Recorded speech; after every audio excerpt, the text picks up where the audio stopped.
in verses 25 to 37. And this, of course, is the story of the Good Samaritan. It says, one day an expert on Moses' law came to test Jesus' orthodox by asking him this question. Teacher, what does a man need to do to live forever in heaven? Jesus replied, well, what does Moses' law say? And it says, he replied, that you must love the Lord your God with all your heart, with all your soul, and with all your strength, and with all your mind.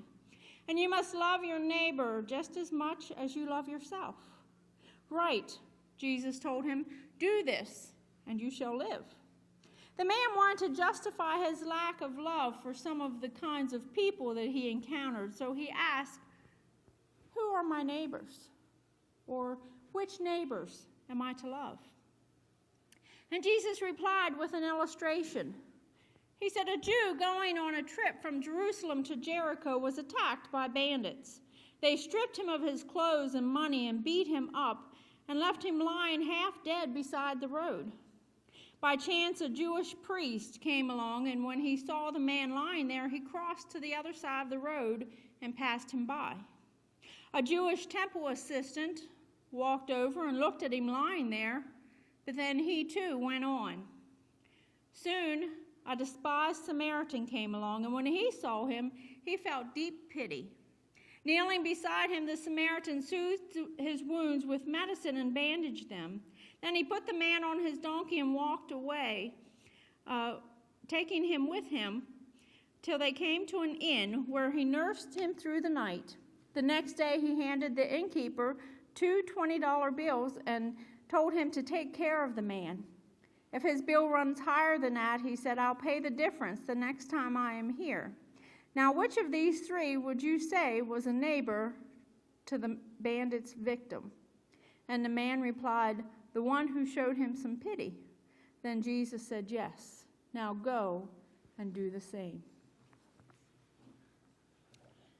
Now, suppose you came upon an accident, but you didn't stop to see if everybody was okay. Instead, you drove on by.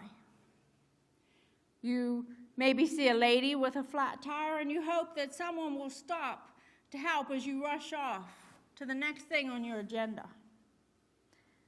You see someone struggling to reach something off the top shelf at Walmart, and you debate about stopping and helping them get it, but then you decide that's not your job. Now, these are small things, insignificant, but they can really help someone who is in trouble. They can show that you care about what that person is going through. They can show love. There are many other things that you could do that could also help someone in trouble, that would show that you care. Sometimes there are horrible things that happen in life. Houses catch on fire. People suffer from terminal illnesses. There are floods, hurricanes, tornadoes. And that is just to name a few. We have people in our area walking around hungry, in need of warm clothing for winter, in need of fuel to heat their homes, or maybe with no place to call home. When we respond to someone else's aid for anything, whether it be significant or insignificant, we are showing that we care. We are showing love for that person. Last week we spoke about how we are to go out into the world and we are to speak up for Christ. For there may be a time when that other person's life and salvation might depend upon us. This week I would invite you to look at how our actions also speak out to the world around us.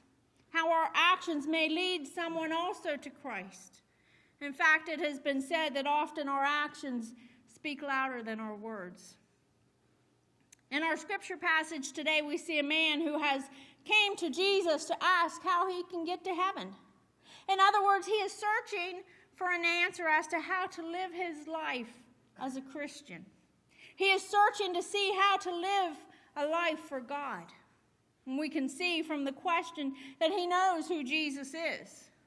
It sounds like he has a desire in his heart to follow Jesus, to be obedient, but he is just not entirely clear on what he needs to do.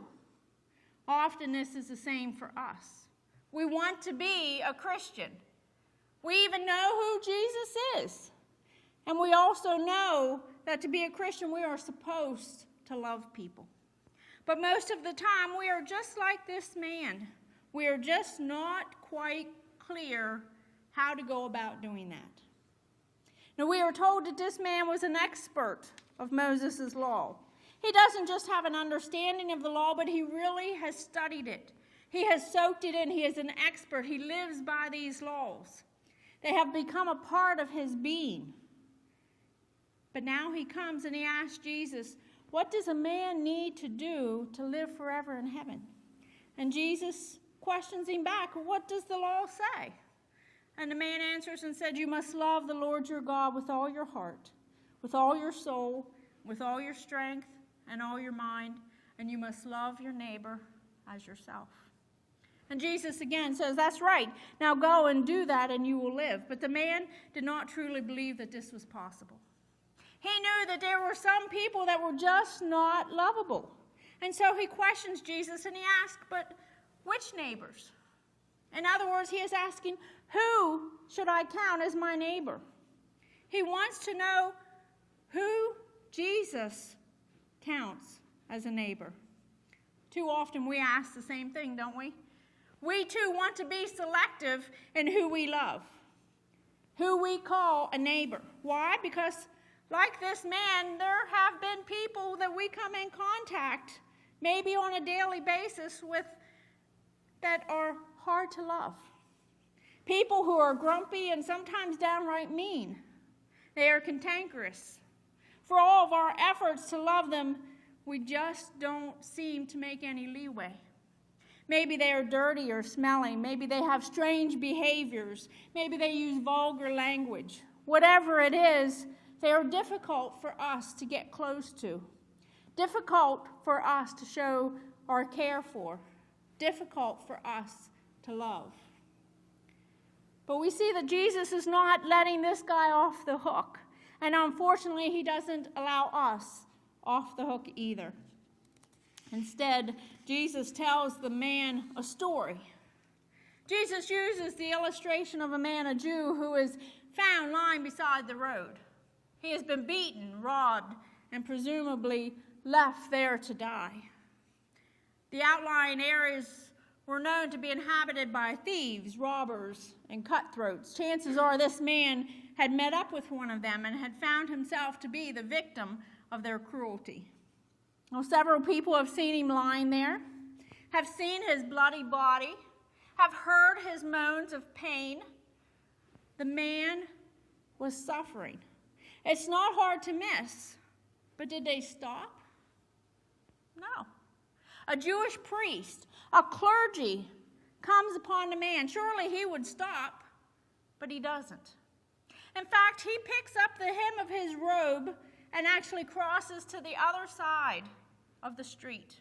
After all, he doesn't want to defile himself by touching blood. He will not even allow the hem of his robe to brush against the man as he hurries off without a second thought. Next comes a Jewish temple assistant, possibly a scribe. Scribes worked in the temple and they assisted the high priest. They would search the scrolls and the scriptures, and they would also help with translation of the scriptures. He also comes across the injured man. And he actually walks up to the man and he leans over and he looks at him. Maybe he is seeing if the guy is someone he knows. Or maybe he's just curious. Maybe he's trying to assess how difficult the task would be if he chose to help this fellow Jew. Whatever he is thinking, whatever his reason for walking up to the man, he decides that he is not the one to help. And he too walks on. Finally, another man approaches. He too sees the injured man. This man walks up and he looks at the injured fellow, but there's something different. He's not looking out of curiosity. He's not debating how much trouble it would be to help this man. The difference is that this man looks on the injured Jew with compassion. He doesn't argue with himself about how much trouble it might be to help, because he doesn't care how much trouble it'll be. He has already decided that he will help. This last man has looked down and seen another human being. And that's it. A person hurting, helpless, defenseless, and he has felt love. He gathers the man up, he puts him on his donkey and takes him to an inn. There he tends to the man, then he gives the shopkeeper some money to care for him while he is gone. But he promises to return and pay the innkeeper if the money has not been enough. You see, this man has taken up valuable time out of his life and his schedule to care for this injured man. When he was pressed to move on to his other commitments, he uses his hard-earned money to pay the innkeeper, to care for the guy while he is gone. He doesn't tell himself that he has done enough and pat himself on the back as he goes. Instead, he probably worries about the Jew the whole time that he's gone. He has already promised the innkeeper that he will return and pay whatever is extra is needed. This man has done all of this, and yet we have difficulty stopping when we see someone who looks lost in order to give them directions. Now, we have heard this story. Same scenario, 3 different men stopping to possibly help one who was injured, a priest, a scribe, and the third man who is described only as a Samaritan. But that one word was enough for the man who was the expert of the law to understand what Jesus was talking about and to understand who he meant that his neighbors were. You see, Samaritans were not liked by the Jews. In fact, they were not just liked, they were despised by the Jews. Samaritans claimed to have descended from the tribe of Ephraim and Manasseh, the 2 sons of Joseph, as well as the Levites. However, they did not truly follow God, and they were mixed between some following God and others bowing down to idols. They had also intermingled with the pagans in the area and had become a mixed breed of Jew. They did not feel the need to worship at the temple in Jerusalem, but instead worshipped at a mountain close to them, Mount Gerizim, as their holy mountain in direct opposition to Jerusalem. These and many other things did not endear them to the religious Jews. In fact, it is believed that if Jews were traveling through that area, they would actually travel the long way around to avoid traveling through Samaria. That is all except Jesus. For we may remember the story from the 4th chapter of John, when Jesus and the disciples actually travel through Samaria, and instead of avoiding it, there Jesus stops and rests at a well, and he meets the woman at the well, the Samaritan. You see, this expert of the law did not in any way wish to interact with Samaritans. Chances are he felt much like all the other Jews and wished to avoid contact with them at all costs. He would not have in any way considered these Samaritans his neighbors. He did not want to treat them nice. He did not want to love them. But in our stories, we see that the tables were turned. When a priest and a scribe both ignore one of their own, it is this so-called despised enemy of the Jew who is willing to stop, help, and show love. Even though he knew that chances were, if the situation were reversed, he would probably not be helped himself. Who do we count as our neighbors? And who do we count as our enemies? Is it only those who we like that we consider our neighbors? Is it only those who we believe would help us if we were in need that we are willing to help? You know, most people consider only those who live in the same vicinity as to be their neighbors. They don't consider people who live out of the area as their neighbor. We often don't want to think, as Jesus did, that everyone we meet is our neighbor. But we are to love our neighbor, all people, as if they are our neighbor. Our brothers and sisters made in the image of God. Maybe at the present they don't all belong to the family of believers, but they are still created by God, and as such are created in the image of God. What kind of image do you think that people would have of us if we were seen by others to ignore someone in need? What kind of witness would that show to them? What kind of witness would that show to the community, to the world? As Christians, we are always under scrutiny. We are watched by those who might not believe. They watch to see what we say, what we do, what ways we are living our life for Jesus. We can use that opportunity to either turn people away from Jesus by our actions, or we can draw people closer to Jesus as they watch us and how we interact with other people. Both those who are lovable and those who are not. You see, Jesus makes it very clear that when we are helping one another, that we are helping him. Listen to these verses from Matthew 25, verses 31 to 46. But when the Son of Man comes in his glory and all the angels with him, then he will sit upon his glorious throne. All the nations will be gathered in his presence, and he will separate the people as a shepherd separates the sheep from the goats. He will place the sheep at his right hand and the goats at his left. And then the king will say to those on his right, "Come, you who are blessed of the Father, inherit the kingdom prepared for you from the creation of the world. For I was hungry, and you fed me. I was thirsty, and you gave me a drink. I was a stranger, and you invited me into your home. I was naked, and you gave me clothing. I was sick, and you cared for me. I was in prison, and you visited me." Then these righteous ones will reply, "Lord, when did we ever see you hungry and feed you, thirsty and give you something to drink, or as a stranger and show you hospitality, naked and give you clothing? When did we ever see you sick or in prison and visit you?" And the king will say, "I will tell you the truth. When you did it to one of the least of these, my brothers and sisters, you were doing it to me." Then the king will turn to those on the left and say, "Away with you, you cursed ones, into the eternal fire prepared for the devil and his demons. For I was hungry, and you didn't feed me. I was thirsty, and you didn't give me a drink. I was a stranger, and you didn't invite me into your home. I was naked, and you didn't give me clothing. I was sick and in prison, and you didn't visit me." Then they will reply, "Lord, when did we ever see you hungry, thirsty, stranger, naked, sick, or in prison, and not help you?" And he will answer, "I will tell you the truth. When you refused to help the least of these my brothers, you were refusing to help me," and they will go away to eternal punishment. Friends, it doesn't get any plainer than that. We love because Jesus tells us to love.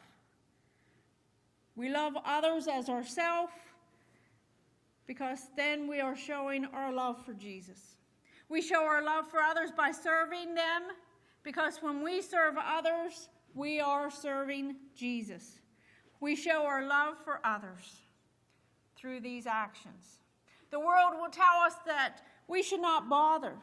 The world will tell us that we should not stoop to those on a lower status than us. The world tells us that we are better than that other person. The world tells us that the other person is not worthy. They are just taking advantage of us. Regardless, we are to carry on. Continue to love and to serve. To be the hands and feet and indeed the heart of Christ in the world. The world will tell us that it is better to rise and rule, but Jesus tells us that it is better to stoop and serve. And so, church, that is what we will do. That is what we are called to do at each and every opportunity, because we too have been the unlovable of the world. We have been the ones who were hateful and grumpy and cantankerous, and still Jesus came and loved us. We are the ones who are often hard to love, and yet Jesus came because of his love for us. When we are at our worst, he doesn't turn away from us and leave us to our own detestable ways. Instead, he whispers that we are beautiful, that we are loved, and we are his. Can we do the same for our neighbors? Amen. Let us pray.